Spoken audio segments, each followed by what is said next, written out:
Alright, my name is Joseph Siler, and this is my project for Course 2 in the Duke AI Specialization. Project is titled the Military Base Fast Pass, and I'll go through the different sections here to kind of talk about what this is and why it's important. So starting with the opportunity evaluation and introducing the problem. The concept here is to expedite the entry procedures for military bases. I work in the military now, and it's very frustrating for a lot of us because it can be very slow to get onto base. Every person has to have their ID checked, and it's typically a manual person or manual procedure in an individual that's having to do that. And so why this is an important opportunity for ML is it's a daily pain point for users. It's painful for the people working it because they're having to check IDs for hours at a time, and it's painful for us that are going through the gate because the process can be slow and it leads to traffic jams and all that.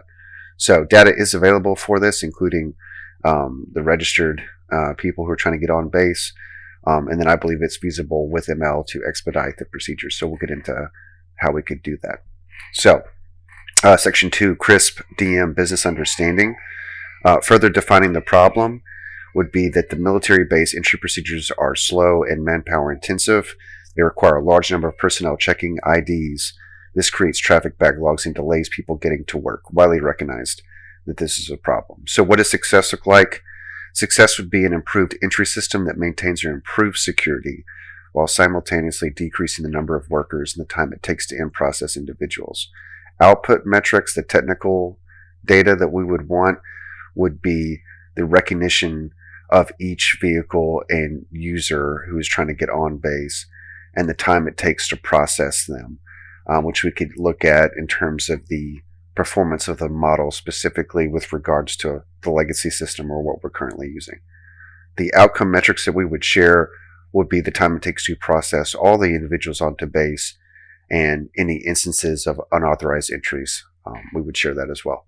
So what are the factors that would be potentially relevant? There's quite a few. The number of cars in processed, the number of people in process, the time it takes to in-process traffic, and the average wait time per car, just to start with. You're going to want all of the data that corresponds to the cars, the people, all of the different systems that are registered with the military. Unauthorized entries would be a factor as well, which must be less than the current number of incidents that we have. That's one of the reasons that this is so difficult, is that unlike a neighborhood system or your average traffic system, we can't tolerate any unauthorized entries. That'd be a huge security risk, which is what makes this so difficult. For the system itself, foundational data, as I mentioned, would include military database information concerning assigned personnel, and then we would employ sensors which would stream data for the model to process and to do object recognition. So quite a bit of data that would have to go into this. So now getting into the solution validation plan. How would the solution concept work? Well, ML would be required for a new system to operate efficiently. For example, object recognition could occur to recognize license plates, the number of personnel in a vehicle, facial recognitions for each person, and ID recognition to match personnel to existing files in military databases. Successful recognition could lead to expedited entry, which would then relieve the associated manpower requirements. So essentially the way the system would work is that while you're in line, it would recognize you in your car and anybody who are with you. And then if all that checked out, it would grant you automatic access to the base as opposed to someone having to check those things manually. And they could do this for numerous cars at the same time, which would, in theory, speed up the process. So how would we execute this? Well, you could build it and establish a system right next to the legacy one, or the one that's currently being used, simply by sectioning off one of the lanes for a fast pass entry gate, and then registered personnel could be utilized or could be authorized to utilize the fast pass system, while visitors and non-registered users could use the current system. Administrators could collect data on the new system to compare it to the other system and then test it and fix any issues until they reach optimal functionality. And then once employed, the system could be gradually expanded, and then at a certain point it would become the standard, and then the legacy system is just there for visitors or non-registered users or any incidents that come up. So going through the system design, I chose an edge system because the object recognition and ID verification can't tolerate latency. They would need to be done at the edge. And really means the gates where it's employed. Offline learning would be a great choice here because we could have daily updates as users are registered. This would require new users to wait 1 day to use the system, but it would allow for security screening and daily checks on model accuracy. And then, of course, they could use the legacy system until their data showed up. And then online predictions would be great to occur real time to match the car's facial recognition and IDs to register users and devices. That would obviously have to happen immediately in real time. So you'd want that online.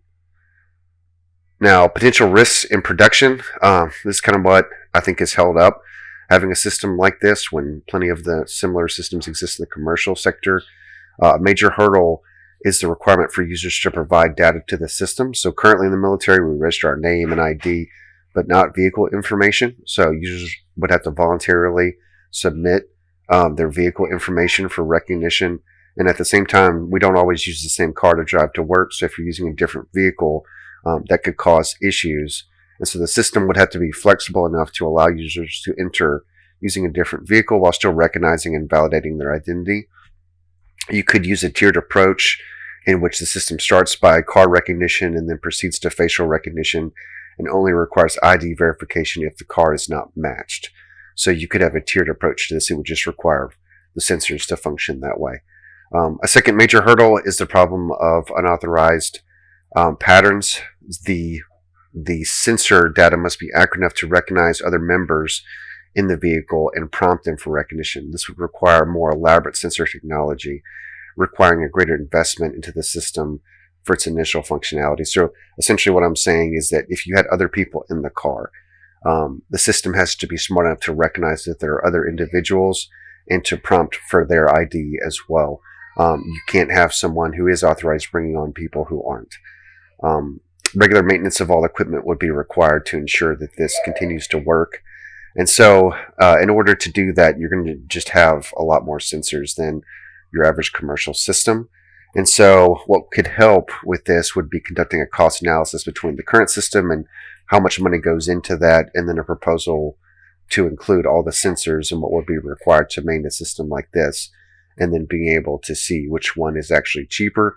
And of course, with the system I'm proposing, you're probably going to have a lot more cost up front to build it, but then over time it could easily get to a point where it's saving you money, time, and everything else that I've talked about. So, and that would set clear expectations prior to development, testing, and launch, and save us a whole lot of time, a lot less frustration getting to work.